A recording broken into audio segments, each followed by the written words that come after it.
Alors bonjour à tout le monde. Vous voyez que le confinement est différent pour les uns pour les autres.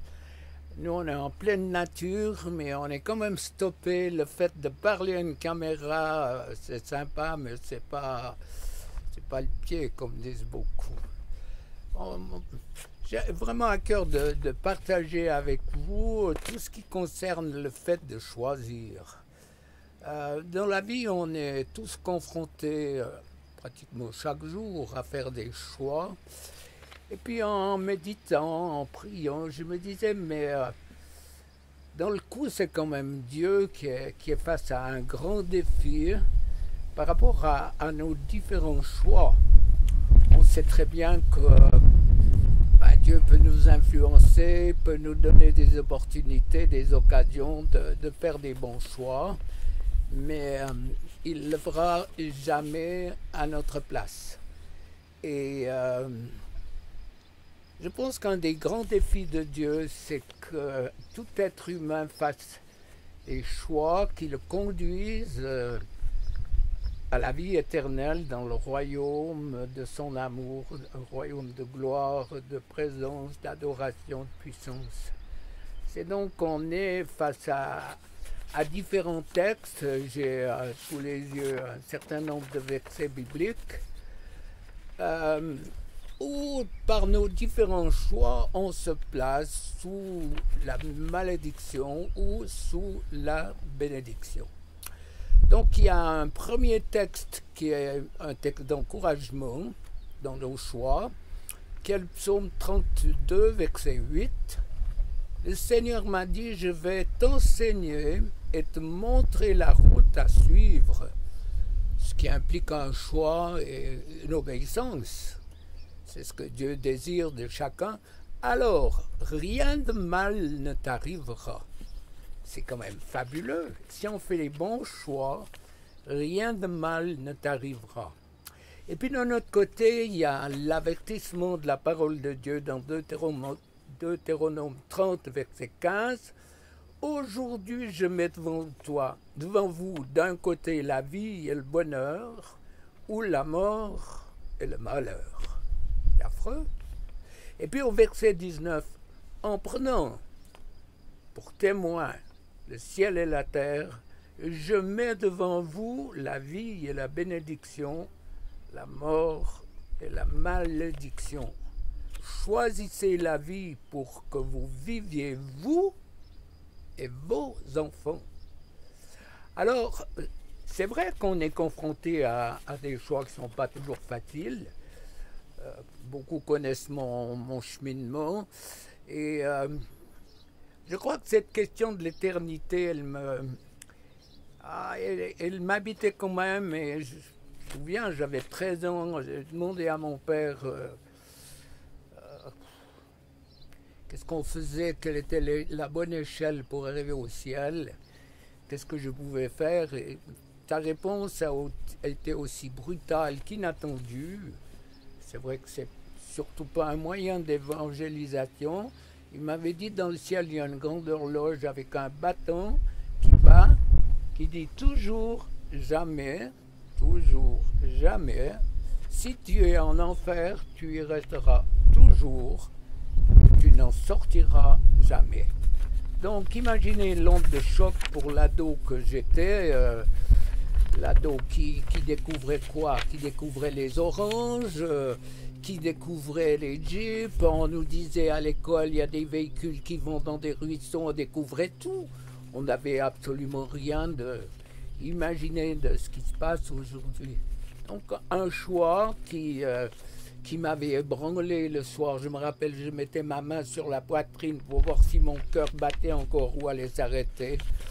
Et c'est vrai que c'était un électrochoc. Peut-être bien que cet électrochoc, il devrait toucher nos vies d'une manière plus forte. Donc choisir, c'est se déterminer à faire quelque chose. C'est oser aussi se remettre en question. Est-ce qu'on n'est pas d'accord ensemble pour dire mais l'ennemi nous a volé tellement de choses? Moi, j'avais plus de 40 ans quand j'ai découvert la délivrance. Je lisais ce que la Bible disait et je ne le croyais pas. Est-ce que c'est pas terrible? Tu lis la Bible et tu ne crois pas. Dans ma tête, c'était d'une manière intellectuelle. Ou alors je l'interprétais à ma sauce. Je l'interprétais pour qu'elle m'aide.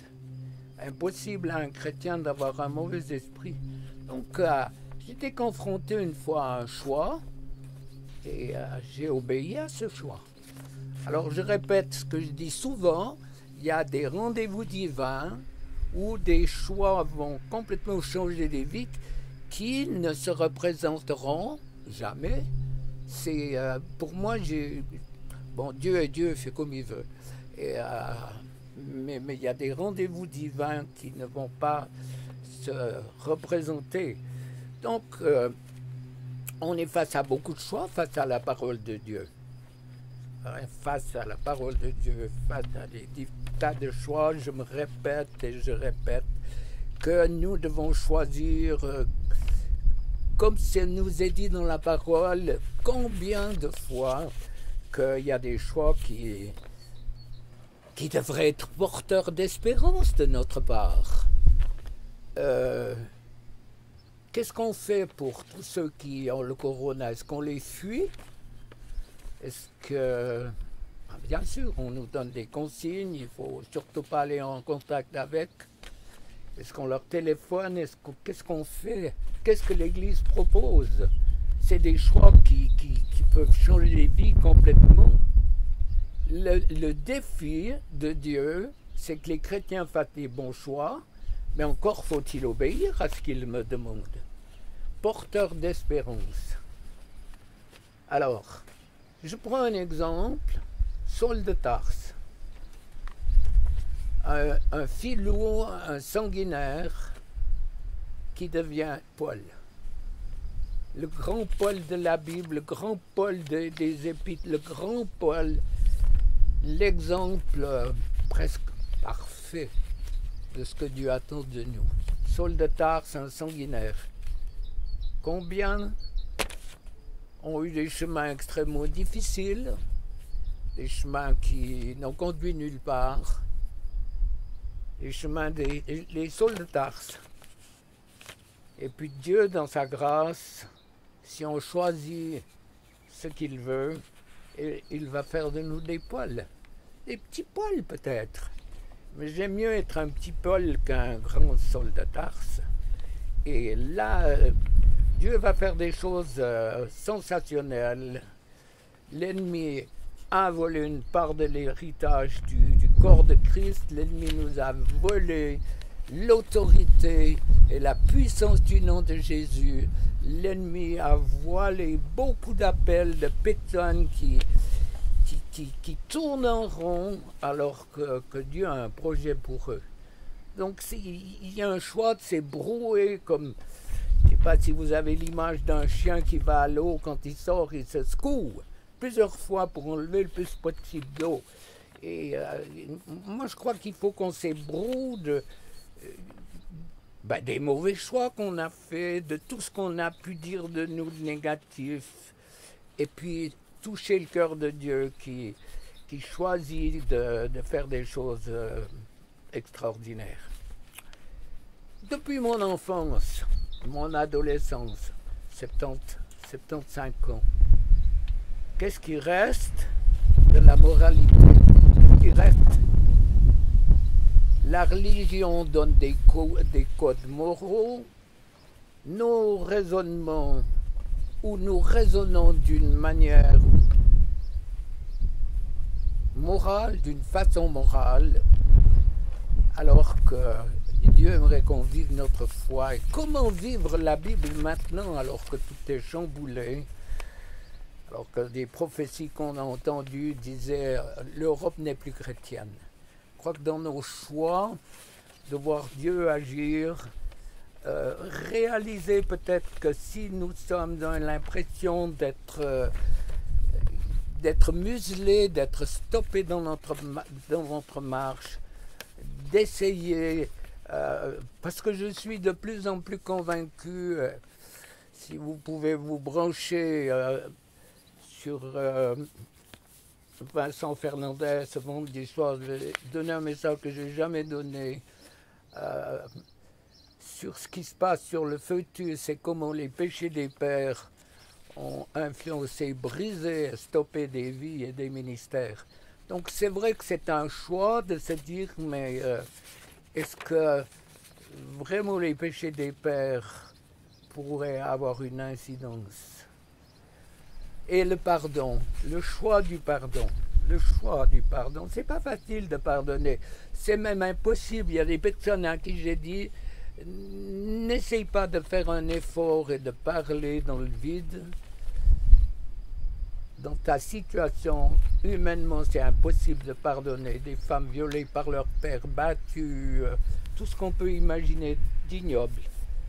Mais Dieu sait très bien pourquoi tu ne peux pas. Alors, si tu lui dis « je ne peux pas », tu ne lui apprends rien, il le sait, mais tu vas lui dire « aide-moi à le faire ». Et alors, elle le fera. Donc, il y a ce texte de Matthieu 6, 14. En effet, si vous pardonnez leurs fautes aux autres, votre Père céleste, qui est dans les cieux, vous pardonnera aussi. Mais si vous ne pardonnez pas aux autres, votre Père ne vous pardonnera pas vos fautes non plus. Donc c'est puissant, c'est interpellant.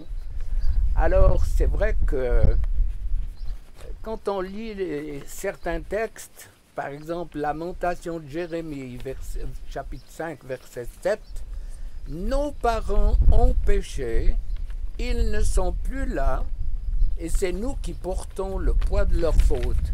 Quand on lit ça, on dit non, mais c'est injuste. Et ça, c'est dans l'ADN spirituel. Et je vous mets tout de suite à l'aise en vous disant, Ézéchiel 18 nous dit les enfants ne seront pas punis par les péchés des parents. Jérémie 31, les parents ont mangé des raisins verts et les enfants ont eu des dents agacées. Donc, ça, c'est deux textes qui concernent la conversion.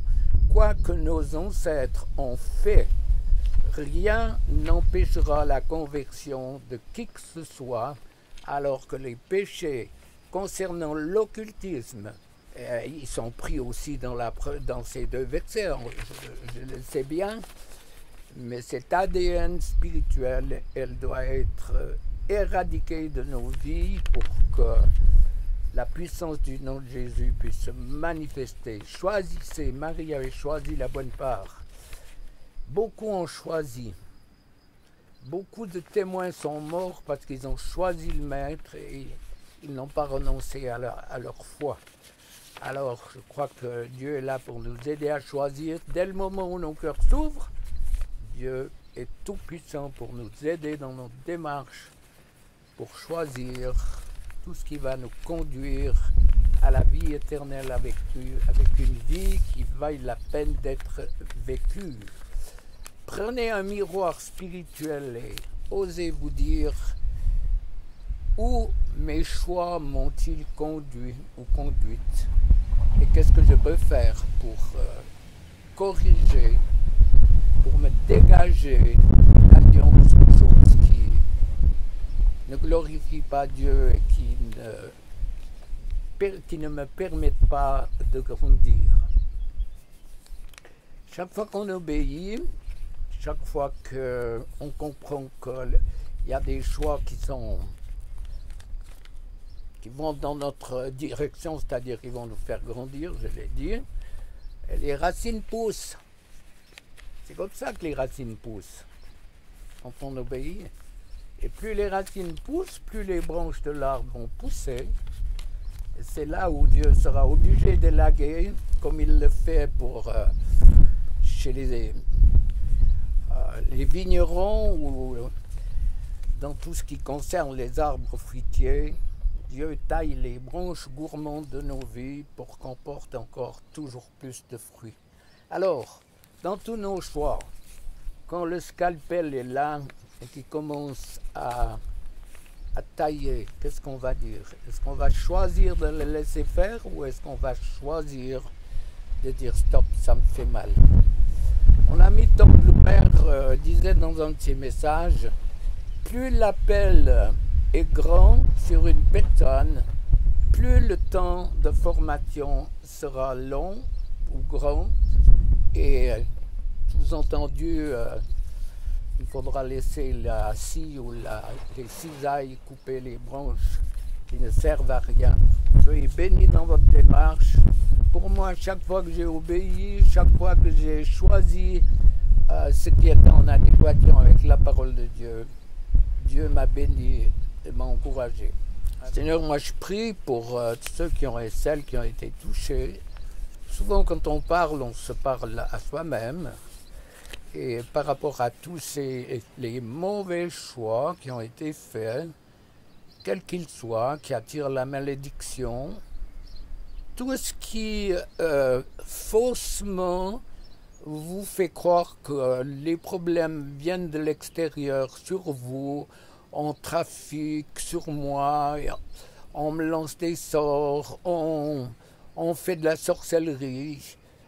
C'est une approche qui n'est pas du tout juste. Dites-vous quelle est la raison que ces choses pour lesquelles ces pratiques passent, quel est le problème chez moi, quelle est la porte, où est-ce que j'ai donné à l'ennemi la possibilité de me tourmenter. Alors, avec autorité, maintenant, partout où vous souffrez, partout où il y a des blessures, corps, âme, esprit, je prends autorité contre tout esprit méchant et je brise vos droits, votre pouvoir. Par le nom de Jésus, je vous chasse. Tout ce qui vous maintient dans la médiocrité spirituelle, tout ce qui vous maintient dans un esclavage qui vous empêche de choisir ce que Dieu vous propose, tout esprit qui contrôle, qui manipule, contrôle de toi, peur d'être contrôlé, tous ces esprits sortent au nom de Jésus. Ennemi, tu lâches, tu as été dépouillé, je brise tes droits, je brise ta puissance, je délie mes frères et sœurs de tout cet ADN spirituel des générations précédentes qui a touché à l'impureté, à l'avortement, à la mort, aux pratiques occultes, aux guérisseurs. Au nom puissant de Jésus, je vous délie de tout ce qui vous empoisonne par la puissance du nom et du sang de Jésus. Amen.